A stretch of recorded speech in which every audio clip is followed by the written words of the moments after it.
अंदर अंदर 10वीं क्लास का आज माध्यमिक शिक्षा बोर्ड कक्षा 10 का रिजल्ट जारी किया गया है, जिसमें जो रजिस्टर्ड विद्यार्थी थे वो टोटल छात्र और छात्राओं को 11,78,570, जिसमें से परीक्षा में 11,52,201 ने परीक्षा दी थी और जो उत्तीर्ण हुए वो 9,29,045 और हमारा जो रिजल्ट प्रतिशत है वो टोटल रिजल्ट प्रतिशत है 80.63, जो पिछले वर्ष 2019 जो 79.85% था उससे 0.78% ज़्यादा रहा है।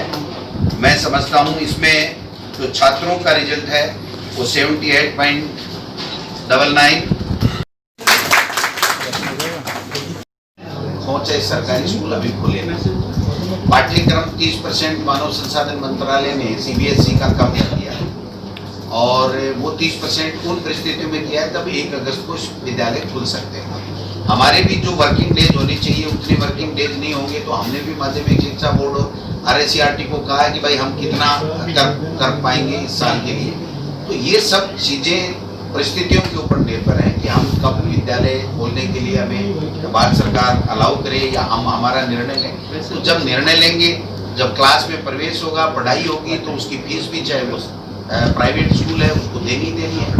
जो झगड़ा है, डॉक्टर DP जारोली जी, हमारे प्रमुख शासन सचिव श्रीमती मंजू राजपाल जी, बोर्ड के सेक्रेटरी साहब, तमाम अधिकारीगण, तमाम मीडिया के भाई और बहन, आज मुझे बहुत ही खुशी हो रही है कि इस कोरोना संक्रमण के बावजूद भी हमारी सरकार की, माननीय मुख्यमंत्री जी की दृढ़ इच्छा शक्ति के कारण से बच्चों के भविष्य को देखते हुए माध्यमिक शिक्षा बोर्ड को एक बड़ी जिम्मेदारी सौंपी थी कि 10वीं और 12वीं के जो पेपर्स रह गए थे कोरोना के कारण से, उन परीक्षाओं को माध्यमिक शिक्षा बोर्ड ने, हमारे प्रशासनिक अधिकारी और हमारे शिक्षकों ने और विभाग के तमाम अधिकारियों ने और बोर्ड के तमाम अधिकारियों ने कैटेगरी में आते हैं तो उसमें भी वो भाग ले सकते हैं। तो सब तरीके से एक भी बच्चे को शिक्षा से वंचित हमारी सरकार के द्वारा नहीं होने दिया।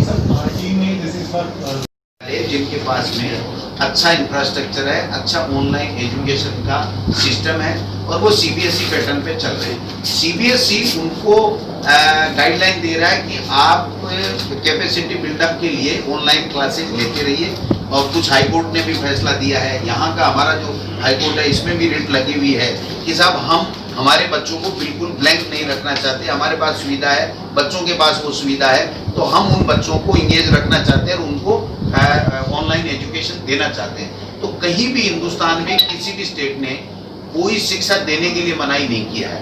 तो अगर कोई ऑनलाइन एजुकेशन कोई प्रोवाइड करवाता है और कोई करता है और उसके एवज में कोई चार्जेज जो उसको बाकायदा अभिभावकों को बताना पड़ेगा और अपने विद्यालय के उसमें लिखना पड़ेगा, वो अगर लेता है तो वो जो सुविधा दे रहा है उसके लिए ले सकता है।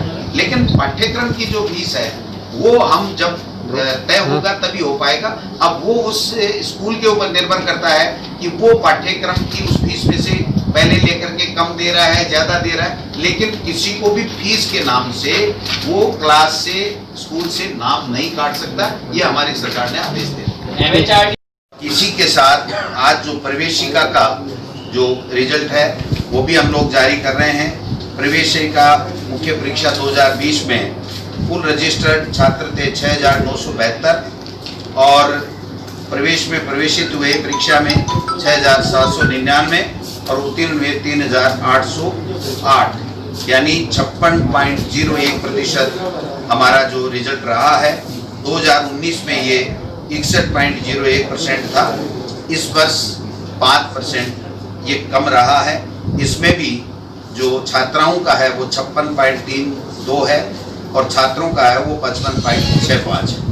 मैं आप सबसे निवेदन करना चाहता हूँ कि इस काम में तमाम जो अभिभावक जिनके बच्चे परीक्षाएं दे रहे थे उनका बहुत बड़ा सहयोग रहा, अधिकारियों का, माध्यमिक शिक्षा बोर्ड का, तमाम शिक्षकों का, कोरोना में ड्यूटी देते हुए भी शिक्षकों का, सबका इतना बढ़िया योगदान रहा और चिकित्सा जो कर्मी हमारे हैं, चिकित्सा अधिकारी हैं, उनका सभी लोगों का सहयोग रहा, जिसके कारण से जो बच्चों का भविष्य था, 10वीं और 12वीं एक ऐसी परीक्षा है जिसको पूरे जीवन में उस बच्चे के काम में आती है, और उसमें कोविड-19 लिखा होता तो मैं समझता हूँ जीवन भर उसके दंश रहता कि मेरे नंबर इतने आ सकते थे, मैं इसमें सेलेक्ट हो सकता था, मैं इंजीनियरिंग कर सकता था, डॉक्टरी कर सकता था।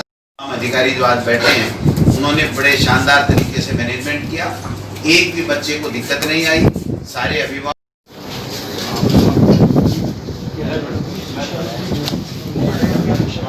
शुरू कर दें। पहला ये साहसिक काम मैं कहूंगा माननीय मुख्यमंत्री जी का आशीर्वाद से, माननीय हमारे डीपी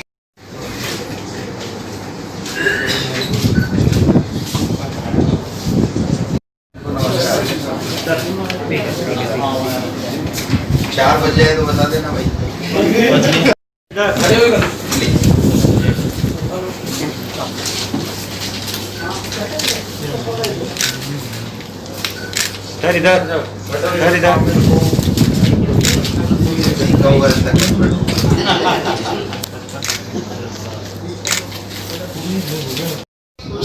उसके लिए विस्तृत से चर्चा करनी पड़ेगी, अभिभावकों के व्यूज जानने पड़ेंगे कि वो बच्चों को किस अवस्था में भेजना चाहते हैं, नहीं चाहते हैं।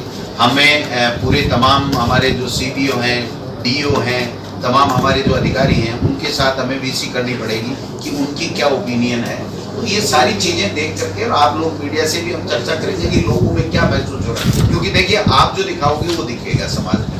तो मैं समझता हूँ सारे लोग हम बैठ करके इस पर चर्चा कर लेंगे अगर स्टेट पे छोड़ा जाता है। सरकार को जो बनाने का काम किया, पहले हम उसको सेव करें और उसके बाद में बिल्कुल बच्चों की रीट भी होगी, दूसरे काम भी होंगे, विकास के काम भी होंगे, सब चीजें। सरकार सेव तो है ना सर अभी? 100% सेव। कितने विधायक हैं सर अभी साथ? एक मिनट कितने विधायक हैं सर? एक मिनट अभी बहुमत से कहीं अधिक।